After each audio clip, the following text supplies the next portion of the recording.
ब्रेकनंतर तुमचा पुन्हा एकदा स्वागत। कोरोनाचा फैलाव रोखण्यासाठी लोकांनी घरी राहणं, सुरक्षित राहणं खूप गरजेचं आहे आणि हाच संदेश देण्यासाठी चिपळूण पोलिसांनी जनजागृती मोहीम सुरू केली आहे। बँड पथकाच्या माध्यमातून शहरातल्या अनेक गृह सोसायट्यांमध्ये जाऊन त्यांनी लोकांना हे आवाहन केलं।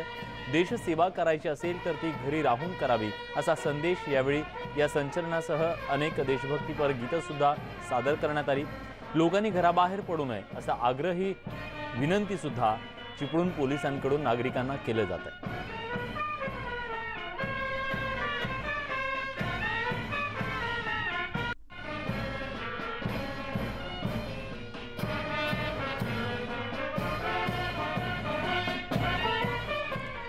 रस्त्यावर वेदनेने विवळणाऱ्या गरोदर महिलेला पीएमपीएमएलच्या चालक आणि वाहकांनी बसमध्ये सगळे प्रवासी उतरवून थेट कमला नेहरू हॉस्पिटलमध्ये नेऊन सोडल्याची घटना समोर आली आहे।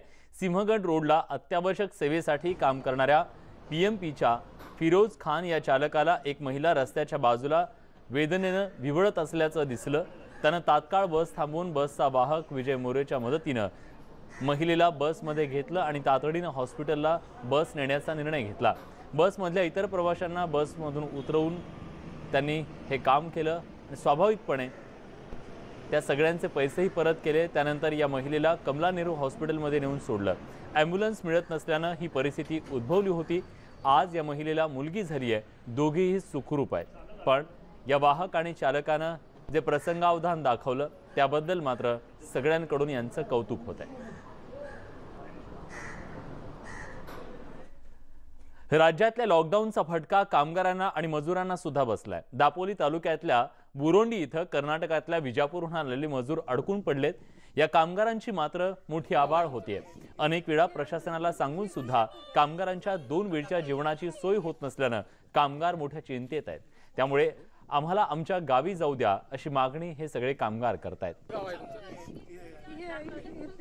देशभरात लॉकडाऊन सुरू झाल्यानंतर जे मजूर अनेक ठिकाणी अडकून पडलेले आहेत त्यांना हाताला काम नाही आणि त्याचबरोबर जेवणाची सुद्धा मोठ्या प्रमाणात आबाळ होतीये।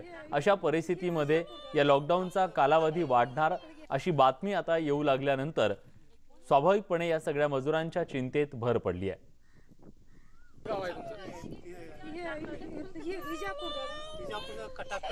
देशाच्या कानाकोपऱ्यात जे मजुरांचे सध्या हाल होत आहेत ते सुद्धा या निमित्तानं समोर येत आहेत।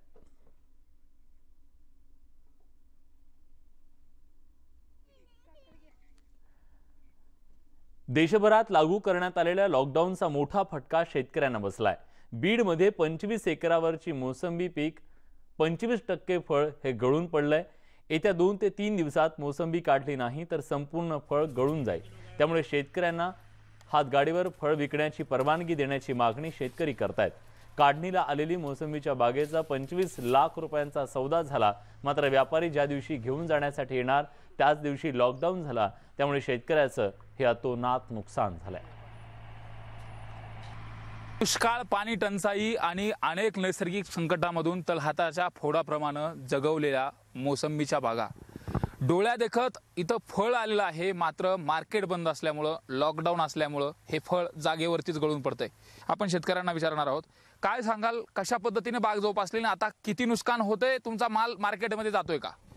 खरंच बघितलं तर शेतकरी हा वेगवेगळ्या कारणाने कायम अडचणीत येत असतो। कधी अतिवृष्टी असते, कधी दुष्काळ असतो, कधी गारपीट असते, कधी बाजारभाव नसतो। परंतु यावर्षी कोरोनाचं हे जे काही व्हायरस जो रोग आपल्या देशामध्ये आलेला आहे त्यामुळे एक वेगळीच परिस्थिती या ठिकाणी निर्माण झाली आहे। अनेक शेतकऱ्यांचे या ठिकाणी फळासारखी काही पिकं असतील, भाजीपाल्यासारखी पिकं असतील या ठिकाणी आहेत, परंतु या ठिकाणी बाजार बंद असल्यामुळे हा माल कुठेही नेता येत नाही आणि हा जागेवर या ठिकाणी गळून चालला आहे। आतापर्यंत जवळपास 25% माल या ठिकाणी आमचा गळालेला आहे। आम्ही ही बाग 25 लाख 11 हजार रुपयाला या ठिकाणी औरंगाबादच्या बागवानाला विकलेली आहे। परंतु आज बागवान या ठिकाणी हा फळमाल तोडायला यायला तयार नाही आहे। आम्ही त्याला अनेक 3-4 दिवसांपासून फोन करतोय की बाबा माल खूप गळायला लागला आहे, तर हे बाग तोडण्याची आता अत्यंत गरज आहे। परंतु तो सांगतोय की सगळे बाजारपेठ बंद आहेत, ट्रान्सपोर्टेशनसुद्धा त्या ठिकाणी मिळत नाही आहे, गाड्यावाले भीत आहेत, पोलिसाच्या मारामुळे भीत आहेत।